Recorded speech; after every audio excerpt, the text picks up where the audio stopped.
Hello po sa inyo, kamusta po kayo? Sana po nasa maayos po kayong kalagayan. Muli po inyong lingkod si Kamanong po. At samahan niyo po, magkomentuhan po tayo dito sa Tambayang Makabayan. Mag-umpisa na po tayo. Komentuhan po natin ang ating Vice President na nasa The Hague po sa Netherlands. At kasama niya po at kinakamusta po ang ating dating Pangulong Duterte. Siyempre po kasama na po ang pagbisita. Dahil alam naman po natin ang ating dating Pangulo kung paano po siya tinirador, hindi po ba? Talagang walang due process at talagang kidnapping ang lumabas at nakita ng taong bayan kung paano po niwalang hiya ang ating dating Pangulong Duterte. Ito na po, makibalita na po tayo. Ito po ang ating Vice President. Umpisahan na po natin. Vice President Inday Sara Duterte, welcome back to the Netherlands. Kamusta po kayo, ma'am? Thank you for the welcome, and I welcome as well our mga kababayan na galing sa iba't ibang bansa na nandito sa Den Haag. I'm okay, walang problema. VP Inday, I think a lot of people wants to know, kamusta po ang inyong ama, ma'am? That's the burning question naman all the time. Okay lang naman siya, wala po siyang problema. We had productive discussion about politics. So, ang gusto lang, naubos yung oras namin sa kakatanong niya sa estado ng politika sa Pilipinas. Ma'am, it seems that notably 30 minutes early yung pag-out niyo, ma'am. Is this a new development? Kasi 2:45 pa man, ma'am, wala pa nag 3 o'clock. 1:30, 2:30. O, sa oras naman di ay? 2:44 pa, ma'am. Malibre ang oras mo. 2:44 pa, ma'am. 2:44, so 15 minutes early. Mga 20. Wala akong kabantay. Wala akong kabantay. Okay. Actually. But everything is okay naman so far, ma'am. Oh, di tingali to, no? Wala ka, VP. Actually, nag-chismis magod mini Pierre ni kaganina. Tapos, sulti na ang security na I have to go daw, I have to go. And then PRD requested 5 minutes extension para lang mahuman ang chismis ba. But said no, not today. But on any other day, yes. So I was thinking maybe, I don't know. Okay. I do not know. Basta na siya lain na schedule pa. Okay. VP Inday, yung recently concluded mo na meet and greet sa London, nakita ng buong mundo na solid talaga ang suporta sa iyo ng taong bayan.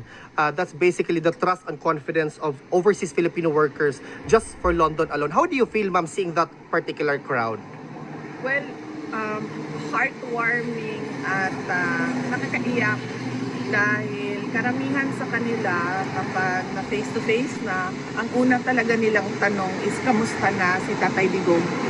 At kung hindi man yan, ang sinasabi ay ipaabot mo yung aming pagmamahal at pagdarasal kay Tatay Digong. So, karamihan talaga doon yung kanilang pangungulila kay President Duterte. VP Inday, in as far as a positive development is concerned, yung results sa dalawang survey Pulse Asia and SWS, talagang nakikita na yung trust and confidence and your ability to lead in as far as being the Vice President of the Republic of the Philippines is concerned has resonated to the millions of Filipinos. How do you feel, ma'am, na steadfast, steady, strong pa din ang suporta sa iyo ng mga Pilipino in comparison to what is alleged by some? On that point, I am truly blessed, no? Favored ako ng Diyos sa ganyan na bagay. Hindi ako makapag-explain sa mga surveys dahil hindi ko naman alam paano yung ginawa o kung sino ang nagpagawa niyan. Pero lagi lang talaga ang sinasabi ko kapag merong survey na lumalabas ay nagpapasalamat ako sa patuloy na pagtitiwala ng ating mga kababayan sa akin, sa aking mga kasamahan sa OVP at syempre sa aming opisina. VP Inday, on a different matter, were you able to watch or perhaps read a transcript of the State of the Nation's address ni BBM? Hindi ako nanood ng SONA like last year and wala akong planong basahin. ang nilalaman ng SONA o kahit man lang summary dahil I truly believe it is a waste of time of the Filipino people. VP, marami po ang nagtatanong, how do you maintain the radiant glow na talagang shining, shimmering, splendid ka talaga? From SONA to beauty and wellness. Akit kundi. Kasi ma'am, ang dami nagtatanong ma'am, how do you keep such a radiant glow knowing na kabilat kanan yung atake sa iyo ma'am, may it be personal or political? Hindi ko lang alam ha, sandali lang. Gusto ko lang matanong kung hindi ba ganito ang glow ko noon, 2022? Ganito. Actually, mas ma'am, mas grabe. Yes.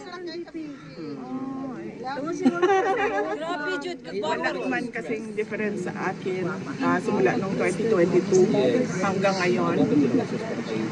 Siguro nadagdagan lang yung skincare kasi nga. Kasi ba ito, ma'am? Kasi nagkakaedad, 'di ba? Pag mahirap na pag 38 ka lang, tapos namumukha kang 68. kaya siya kapag Mag-guilty, mapuntaan na. pag Ma'am, wala akong pinapatama. Kasi meron tayong kilala na 68 pa lang pero mukha ng bangkay. Kailan yan? Kailan yan? So wala naman nagbago sa akin ma'am simula nung 2022. In fact, before 2022. Pareho lang yun. Yun lang na meron na akong awareness ngayon sa aging ng mukha. Kaya meron ng mga Sunblock, ma'am. meron ng mga yung sinusulat ng dermatologist na skincare. Okay. VP, meron bang gustong ipahatid si former president sa mga Pilipino, ma'am? Na alam niyo naman talaga, ma'am, we have been doing this for more than a year, but strong and steady pa din. In fact, ma'am, on Wednesday, we actually have a gathering prepared to echo the voice of Filipinos from all over the world. Yes, oo. Meron tayong rally sa Wednesday, July 29 sa harap ng ICC. And this is a Free Duterte Now rally. And we will talk about the injustice that was done to President Rodrigo Duterte. Pinaalam ko ito kay President Duterte at sinabi ko sa kanya na I do not think this will help your case since from previous rallies napapansin namin na kinukuha ng ICC yung mga sinasabi natin at ginagawa nilang basihan sa kanilang mga desisyon. And then he said na bakit pa kayo mag-rally? What for? Sabi ko, para lang malabas namin yung galit namin. At marinig ng buong mundo yung galit ng mga Pilipino sa ginawa sa iyo. And then sabi niya, okay, bahala kayo kung yan ang gusto ninyo. But I warned him that it will not help his case and he said no, okay na. Kung ano yung gusto niyo. And you, ma'am, as our hope, the torchbearer for the light na makikita namin sa 2028, the future President of the Republic of the Philippines. Yes. What's your message to your supporters, ma'am, na talagang lalaban hanggang sa dulo para sa bayan? On that note din, I am truly blessed kasi simula nung 2016 hanggang 2019, midterm elections ng presidency ni PRRD.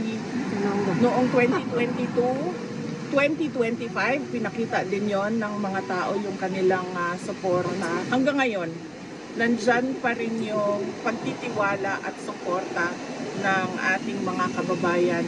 In fact, hindi lang yung kanilang suporta, hindi lang siya na parang, oh, gusto ko siya, sinusuportahan ko siya.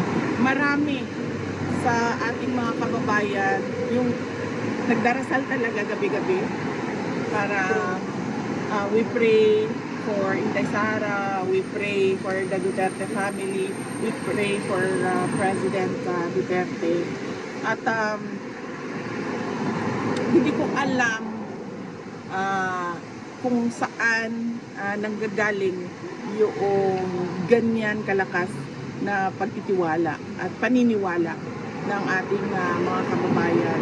Pero kami, tulad ko, ako, tuloy-tuloy lang talaga ako sa trabaho ko. Kung ano yung mandate ng Office of the Vice President, apart from the Vice President being a constitutional successor, kung ano yung mga merong budget na mga programs and projects sa loob ng aming opisina, yun lang din at yun lang ginagawa namin.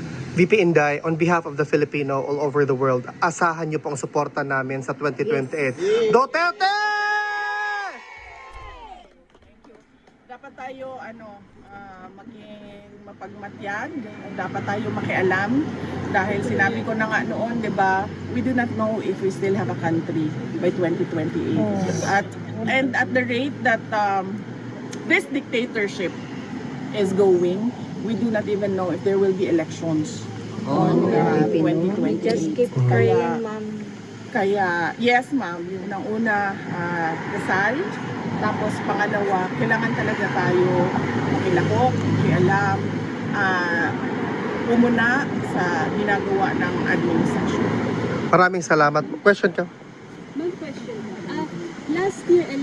Last year SONA po ni PBBM, nabanggit po niya yung mahiya naman kayo. And then according to him, ma'am, he's the na nag-expose about sa corruption, especially po sa flood control scheme. And then sabi po niya, wala daw pong administrasyon ng mga nakaraan ang may nagawa tungkol dito. Siya lang daw po ang may mga napakulong and then may na-froze na asset. Wala naman siya napakulong sa flood control scandal eh. At saka yung sinabi niya na mahiya naman kayo, it was a PR stunt na sinali nila yung linya na yon sa speech niya na nag-backfire. Dahil ang katotohanan naman kasi talaga, ghost projects yung flood control kung hindi man substandard, unfinished or substandard projects. No? So, sinasabi niya na lang yan ngayon na parang ako yung nagsabi ng mahiya naman kayo para mailayo niya yung sarili niya doon sa flood control scandal. Unfortunately, hindi niya pwedeng gawin na ilayo niya yung sarili niya doon sa korupsyon sa flood control scandal kasi siya yung pumirma ng budget. Yan yung inuulit-ulit ko na it is doon sa pag-file ng impeachment case sa kanya. Yun yung impeachable offense doon. Nagpumirma ka ng budget na alam mo madaming insertions. Na alam mo yung NEP mo hindi na siya yung lumabas na GAA.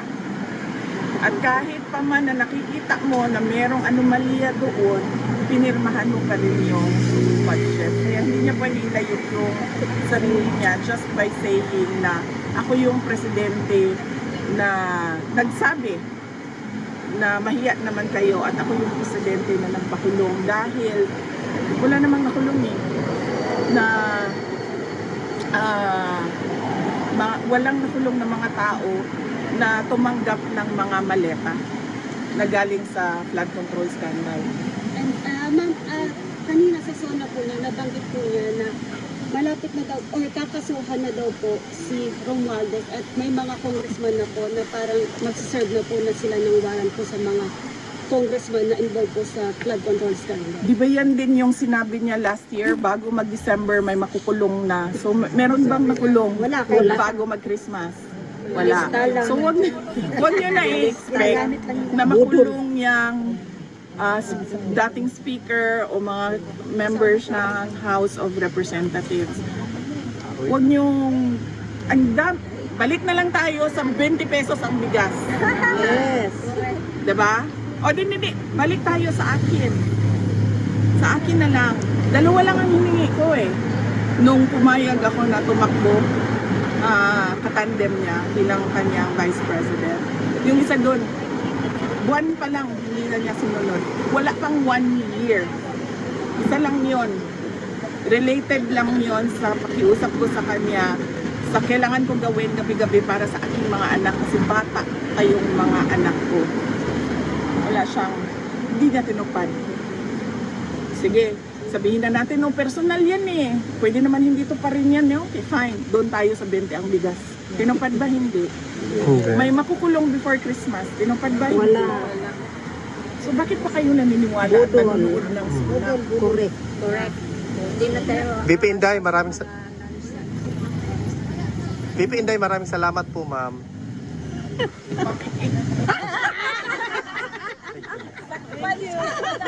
Picture na ta, ma'am. Mga kababayan, napakaganda po ng pahayag ng Vice President at talagang makatotohanan po lahat ang kanyang pahayag. Una-una, bakit ka nga naman manunood ng SONA? Wala naman pong makukuha sa SONA. Dahil lahat naman po ng sinasabi niya sa SONA ay hindi naman po niya tinutupad. At lahat po ng nasa SONA ay puro po patama sa sarili niya. Hindi po ba? Yan po mga kababayan. Bakit mo pag-aaksayahan ng SONA? Hindi po ba? 4 na taon, ganyan lang ang binigay mo sa Pilipino. Lahat ng korupsyon, puro ikaw ang may gawa dahil ikaw ang pumipirma ng budget. Dapat nga ikaw ma-impeach eh. Hindi po ba? Yan po yung buod ng SONA, di po ba? Pero ang ating dating Pangulong Duterte ay masaya naman po tayo dahil nasa maayos po siyang kalagayan. At yan naman po ang dasal at dalangin natin na patuloy po ang kanyang paglakas at dugtungan pa po ang kanyang buhay at kalakasan at makauwi na po siya sa lalong mabilis sa ating bansa. At syempre po may gaganapin pong rally, sinasabi po ng ating Vice President, Wednesday sa The Hague para po ipakita sa ICC yung ginawa po nilang pagwawalang hiya sa dating Pangulo.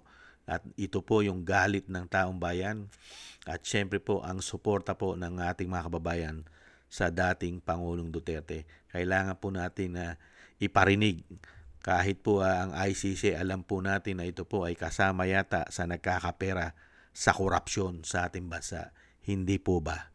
Kaya po tayo po ay nakikiisa sa gaganapin po nilang rally ng ating Vice President sa harap po ng ICC, mga kababayan, at para po iparating at akala po nila ang Pilipino porkit mahirap tayong bansa ay kayang-kaya po nila ang mga Pilipino. Kaya lang po nagkaganyan dahil nagkaroon po tayo ng walangya, mambubudol na Pangulo ng Pilipinas na hindi marunong tumupad sa kanyang mga pangako. Kaya nga po sinasabi ng Vice President, wala naman po tinupad na pangako yan eh. Wala.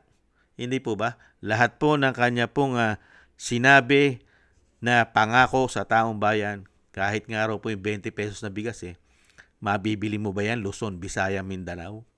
Ang sinasabing 20 pesos, limitado lang yan.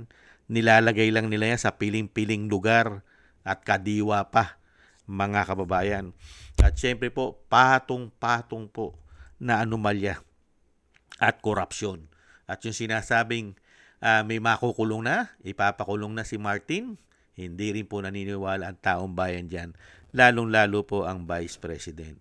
Kung talagang totoo yan, yung makukulungan ng December hindi na nangyari, natubad ba?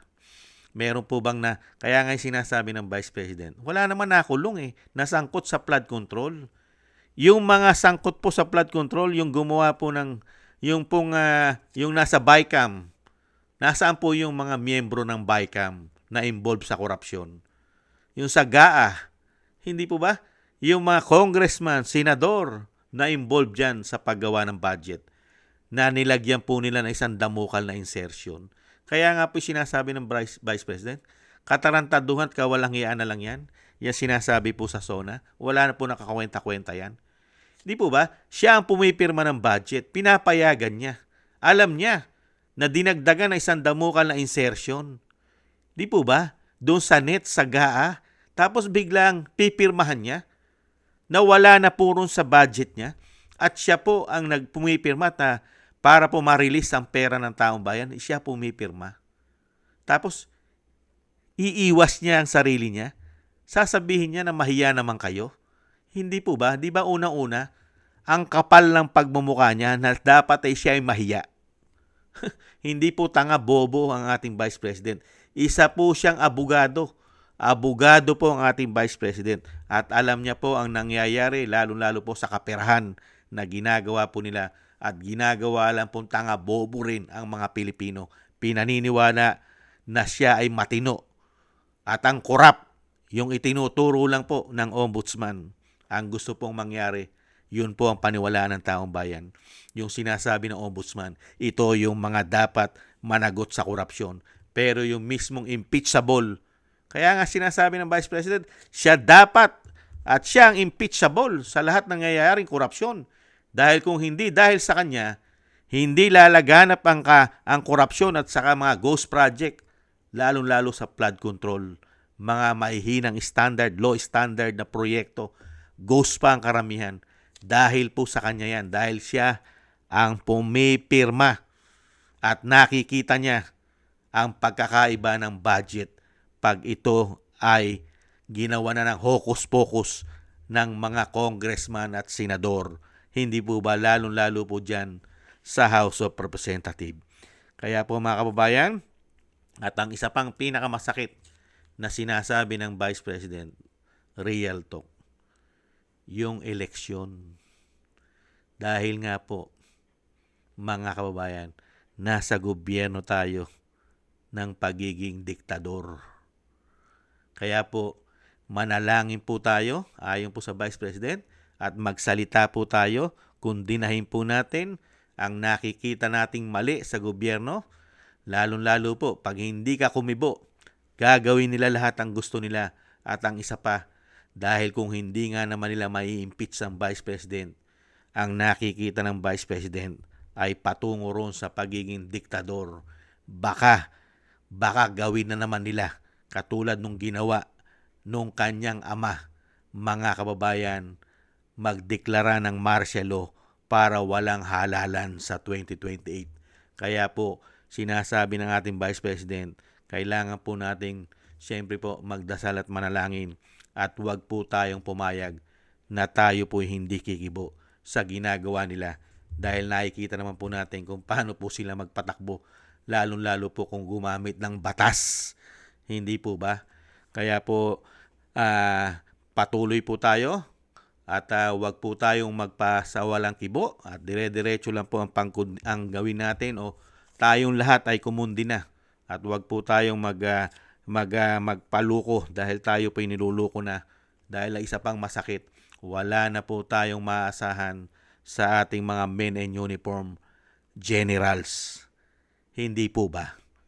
Kaya nga po nangyayari sa ating bansa ang malawakang korupsyon dahil po tulog na tulog sila di umano. Kaya po ang pag-asa na lang po natin, ang awa at magagawa ng ating Panginoon dito po sa mga tao na nagpahirap at nagpasasa sa pera ng taong bayan. At yan po ang ating pong dalangin at dasal na ang mga taong ito ay tuluyan na magwakas ang kanilang kasamaan. Hindi po ba?